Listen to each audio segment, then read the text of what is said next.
Thank you for being here, Shyam and Mark's conference. Thank you very much for letting me be here. What I want to start with is my WOW talk. Begins in 1983. It's December.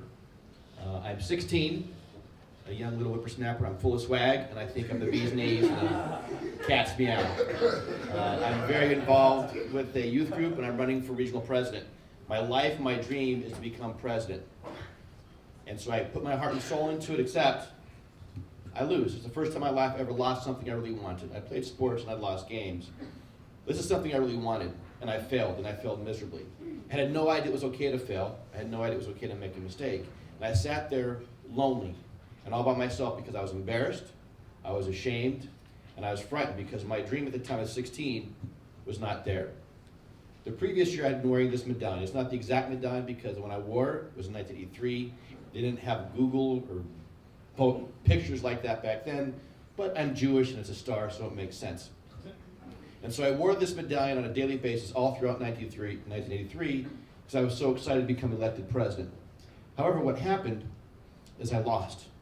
I became bitter and angry and frightened and scared. And I took that necklace as I ran out of the elections, crying, everybody watching, and I threw that necklace at these people, gave them a finger, you can figure out which one, used a word that matched, and said, I'm leaving you forever, and I walked out. It's now 2005. I'm a much older, much more mature young man. I'm now divorced. I'm in a second marriage. I have 2 kids, and I've reached the apex of my career of being called the executive director. And guess what? I'm miserable. I spent 15 years getting to where I wanted to be, and I was sad. It was the kind of job that when you pull into the parking lot, and you can feel it in your throat, and you just know going in there, it is the worst place you could ever be. I'm supposed to be happy. It's a 6-figure salary. It's got pension. It's got health care, and I am miserable. I'm not doing what I thought I wanted to do. And so, as life goes on, it's now a beautiful day in March. It's a Sunday, March 20th. I get a phone call unexpectedly, and it's my brother's father-in-law. And all he says is, Randy, I'm sorry to say, Mark is dead. Now, who is Mark, you ask? Mark is my brother. And if you ever got that kind of news, it's the most bizarre sensation, because it comes from literally out of the blue. And my mind had to take some time to go, what? Because yes, I'm sorry to say, Mark died last night. And I'm thinking, how is it possible? Mark is healthy. Mark is 33 years old. I just spoke to him. What is going on? I'm sorry, Randy. Mark is dead. I hang up the phone. My wife looks at me and she says, what's up? I said, Mark is dead. We have to go to Phoenix. Mark is dead. Oh, crap. My father's on a 2-week cruise in China. I got to trace my dad down in China on a 2-week cruise. You know how much a phone call cost to a cruise ship in China? $147.37. Fortunately, Verizon did not charge me, but it was on my bill. So I get out to Arizona, and there he is, my brother, who I hadn't seen in a while because I lived in Arizona, I was in New Jersey, and we're burying him, and he has a 4-year-old and a 7-year-old at the time. It was very sad, and the 4-year-old kept asking his mommy, when is daddy coming home? And you can imagine the tears and trying to explain. And I'm thinking, what is going on with my life? My brother's dead, my mother's dead. I'm supposed to be living the dream. I followed the blueprint of life. I studied hard, I got good grades, I got into a good college, I got several master's degrees, I got a good job, I'm making a lot of money, but I am miserable. And I just buried my brother. So I get a phone call later on that afternoon from the town from which I live and said, hey Randy, would you be interested in coaching a bunch of little 8-year-old boys for the summer baseball team? My son at the time was 8 years old, look how cute they are. I said, sure, why not? I played baseball, I coached baseball, it's been some time. So I got really excited, I'm gonna be a baseball coach for my son's team over the course of the summer. I quickly go inside, and yes, this is called Excite, because before there was Google, before there was Yahoo, there was Excite. And I excite, not Google, I excite baseball coaching drills. Because I figure if I'm going to coach a bunch of 8-year-olds, I better at least know what I'm talking about. Because 8-year-olds can see right through you if you don't know what you're doing, right? So I put in this thing, and out comes this world called coaching, called life coaching. I'm like, that's kind of interesting. I'm looking for baseball drills, and I discovered something called life coaching. I'm not sure if you're familiar with what life coaching is. It's a relatively young industry. It was designed to go into corporate America, but I thought life coach would be kind of cool. Because you know what? I could actually coach high school and college age kids, because I know when I was that age, I didn't need a therapist. I just wanted someone who I could actually talk to, who could help make a difference and come up with some kind of plan. So I'm thinking to myself, I'm gonna go into a coaching program, and now I'm gonna take some coach training. I get pumped up, I get excited, I'm all jazzed up, I get money on a credit card, I talk to my dad, I talk to my family, I think I'm gonna go take this coach training, but it's like, yeah, Randy, okay, good, what you need to do, because they don't know what else to say. So I take this coach training, and I'm hooked. It's a 3-day weekend. I call my wife on the phone, oh my God, sweetheart, this is the most incredible thing. Coaching's incredible. I'm gonna quit my job. I'm gonna go ahead, I'm gonna create a whole coaching business. Randy, calm down.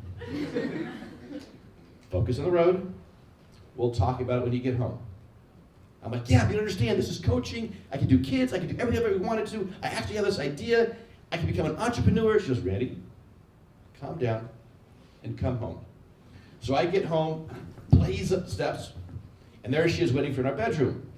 Okay, now listen to me. I'm gonna quit my job, I'm gonna do this and that. Just before you start, I wanna let you know that I'm pregnant. Huh. It's 100% true. And she says, do you still want to quit your job? And for like a millisecond, I thought, yeah, sure, why not? And here's the genius part of my thinking. You'll bring life into this world, and I'll bring life into a business. How awesome will that be? Right? So I'm excited. I'm going to quit my job. I'm going to have a baby. Life is happening. Life is good again. I figure out all I got to do is tell my job that I'm going to quit. Anybody ever have to quit a job before? Right? So here I am in my office. My hands are over I'm stressed out. I'm going to give up 6 figures of money every 2 weeks. We're talking a steady paycheck. We're talking a pension. We're talking health care. I've got kids, a family, and wife, and I'm going to give it up. And I'm scared because, well, what if I do? What if I fail? What if I don't make it happen? And so out of nowhere, I get a phone call on my office line. It's my dad.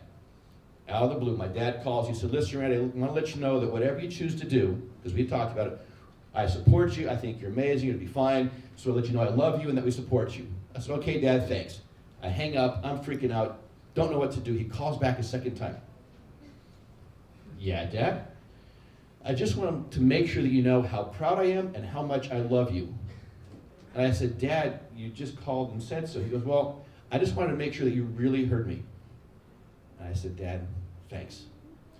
Now the thing about my dad is he never told me, he's not that kind of generation guy where he tells his kids he loves you. He just didn't do that. But for him to call back and say, I love you, I realized what I needed to do.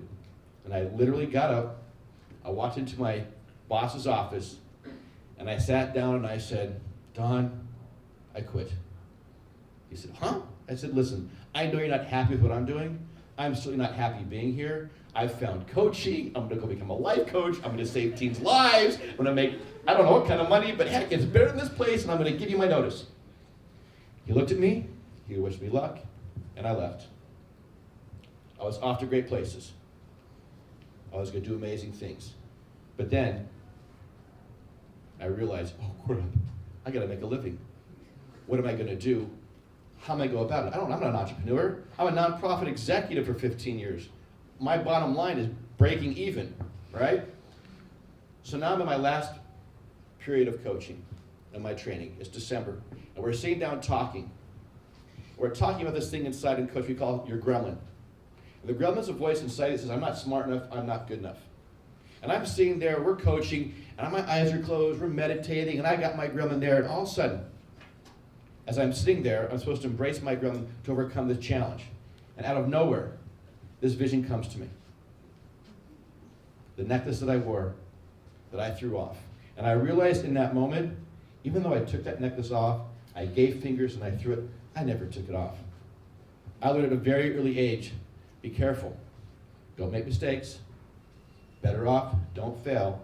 I had no idea that everything I'd done up until that moment was all part of some conservative plan, just so I would be okay, supposedly happy and safe. But that necklace was still around my neck. And so I took it off and realized something. In December of 1983, Coach Randy was born. But it took me 22 years to bring Coach Randy to life. And had I not had those life experiences that moved along every step of the way, the challenges, the issues, the mistakes, the so-called failures, I would not have been in a position to be Coach Randy today. And so I tell you, I don't just happen to think it's a mistake that Shyam is in my life. I don't think that there's an accident in terms of who we are and the messages we send to you. I will tell you for certain that every challenge I faced has made me the person that I am today. And with that, I'm going to ask you this. What challenges are you facing in your life that are really opportunities in disguise?